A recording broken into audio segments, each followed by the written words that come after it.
लड़े वो अंतिम सांस तक, फिर वतन पर शहीद हो गए। जज्बाए बहादुरी ऐसी कि दुश्मन भी मुरीद हो गए। वीरता की इससे बड़ी मिसाल और क्या होगी कि शत्रु को भी आपकी प्रशंसा करनी पड़ जाए। साल 1962, Indo China war. Post Rezangla चोटी, वो एकमात्र पोस्ट जहां चाइना को मुंह की खानी पड़ी थी।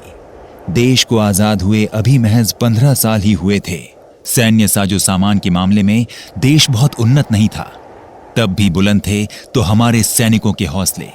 तभी तो जब चीन ने अपनी बुरी नजर हमारी जमीन पर डाली तो हमारे जाबाज सैनिक सिर्फ अपनी 303 जैसी राइफल्स के सहारे चाइना के एडवांस्ड हथियारों से भिड़ गए। हमारी ये कमजोरी चाइना जानता था और इसीलिए हमें अधिकतर मोर्चों पर हार का सामना करना पड़ रहा था। लेकिन रेजांगला जैसी लड़ाई के बारे में चीनियों ने अपने सपने में भी नहीं सोचा होगा, जिसे वो एक आसान सी जीत समझ रहे थे। वहां होने वाला मौत का तांडव उनकी प्रतीक्षा कर रहा था। 18 नवंबर 1962, लद्दाख की चुशूल घाटी, जहां शून्य से भी नीचे का तापमान था। खून जमा देने वाली 16,000 फीट ऊंची बर्फीली चोटी रेजांगला पर 13th कुमाऊं रेजिमेंट की सी कंपनी के 123 जवान मुस्तैद थे। सुबह के करीब 4 बजे उन्होंने देखा कि कुछ आग के गोले तेजी से उनकी ओर बढ़ रहे हैं। मेजर शैतान सिंह भाटी ने गोली चलाने का ऑर्डर दिया, लेकिन कुछ ही देर में मेजर ये समझ गए कि ये दुश्मन की एक चाल है। दरअसल वो आग के गोले याक पर बंधे लालटेन थे और दुश्मन हमारे सैनिकों की गोलियां खत्म करना चाहते थे, इसलिए उन्होंने ये चाल चली। हमारे सैनिकों के पास गोला बारूद सीमित मात्रा में था, लेकिन अब दुश्मन हमला बोल चुका था और वो संख्या में 3,000 थे। मेजर शैतान सिंह ने हेडक्वार्टर से सहायता मांगी, लेकिन उन्हें जवाब मिला कि इतनी जल्दी सहायता भेजना नामुमकिन है, तुम अपनी पोस्ट खाली करो और वापस आ जाओ।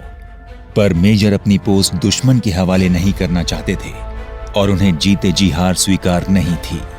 उन्होंने अपने सैनिकों को इकट्ठा किया और कहा, जिसे देश की आन से ज्यादा अपनी जान से प्यार है, वो अभी छोड़कर जा सकता है। मैं जानता हूं कि दुश्मन बहुत ताकतवर है और पूरी प्लानिंग के साथ आया है।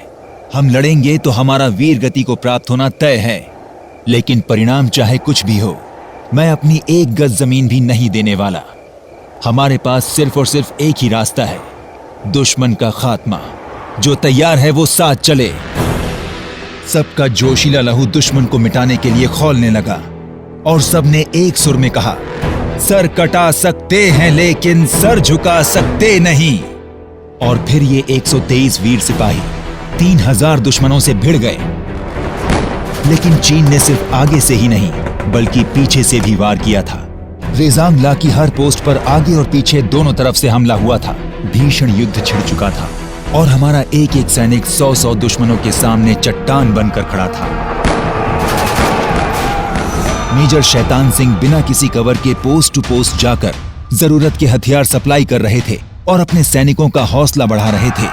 दुश्मनों की लाशें गिरती जा रही थी। पोस्ट 7 और 8 पर हथियार कम होने के कारण हमारे सिपाही घूंसों से ही दुश्मनों को मौत के घाट उतारने लगे। इधर मेजर शैतान सिंह गोलियों से छलनी हो चुके थे। उन्हें बर्फ की एक चट्टान के पीछे ले जाया गया। शैतान सिंह ने एक गन अपने हाथ में ली और एक गन की रस्सी अपने पैरों में बंधवाई और वो दोनों गनों से दुश्मनों पर गोलियां बरसाते रहे। 1,300 से भी अधिक दुश्मनों की लाशें बिछाने के बाद हमारे 123 में से 114 जवान शहीद हो चुके थे। चीन को रेजांगला में बहुत भारी नुकसान हुआ था। सिर्फ रेजांगला ही एक ऐसा पॉइंट था जहां 1962 के युद्ध में चीन को हार का मुंह देखना पड़ा था। और फिर 2 दिन बाद ही चीन ने सीज फायर का ऐलान कर दिया। युद्ध खत्म हो चुका था, पर मेजर शैतान सिंह का कुछ पता नहीं चला। करीब 3 महीनों के बाद जब भारतीय सैनिकों के शव निकाले जा रहे थे, तब उसी चट्टान के पीछे बर्फ में दबी मेजर शैतान सिंह की बॉडी मिली। अभी भी एक गन उनके हाथ में थी और दूसरी गन की रस्सी पैरों में बंधी थी। अपने वादे के मुताबिक इस परमवीर ने दुश्मनों को रेजांगला पर कब्जा नहीं करने दिया और 18 नवंबर 1962 को शहीद मेजर शैतान सिंह भाटी सेना के सर्वोच्च सम्मान परमवीर चक्र के हकदार हुए। 26 जनवरी 1963 को मरणोपरांत इन्हें परमवीर चक्र से सम्मानित किया गया। ऐ मिट्टी मेरे वतन की, कर्ज तेरा चुकाना है, खून से सींच कर भी अपने खुशबू तेरी बढ़ाना है। जय हिंद, जय भारत।